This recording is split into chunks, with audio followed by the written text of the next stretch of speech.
Il-Prim Ministru Robert Abela qed jaħsel idejh mill-iskandlu Amanda Muscat bl-iskuża tkun illi hu keċċija 3 snin ilu, xi ħaġa li tmur kontra x-xhieda illi ingħatat quddiem il-Kummissarju tal-Standards. Kull darba li jkun mistoqsi dwar l-impjiegi ta' konsulenza tal-mara tal-Ministru Clayton Bartolo bl-għajnuna fost oħrajn tal-Ministru Clint Camilleri, kull darba illi lil Robert Abela ssirlu domanda dwar il-fatt li Amanda Muscat kienet ittaqlab paga ta' 70,000 euro bħala konsulenta minkejja li x-xogħol ta' konsulenza ma bdietx tagħmlu imma baqgħet assistenta personali ta' Bartolo, il-Prim Ministru qed jibqa' jinsisti illi hu keċċija. Madankollu, jekk Abela qed jgħid il-verità, il-kap tas-Segretarjat tal-Ministeru Tgħawdex Michael Buhaġar u l-Ministru Clint Camilleri gidbu ta' ġurament.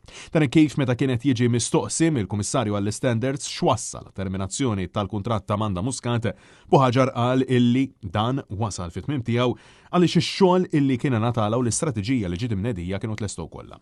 Għalhekk dejjem skont il-kap tas-Segretarjat ma kienx hemm bżonn is-servizzi tagħha aktar u għalhekk informa illi l-kuntratt kien se jiġi terminat. Michael Buhaġar jgħid li hu stess kien itterminah. Din il-verżjoni hija simili ħafna tar-raġuni li ta' propju l-Ministru Clint Camilleri kif saħaq illi il-kuntratt ta' Amanda Muscat ġie terminat xi ftit tax-xhur qabel għax kien hemm ammont ta' proġetti illi kienu nagħlqu.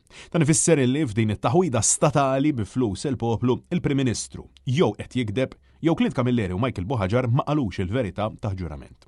Intant, il-ħamis, il-Kumitat Permanenti għall-Standards fil-ħajja pubblika mistenni jitlaqqa sabiex jiddiskuti u possibilment jiddeċidi x'jiġri miż-żewġ ministri.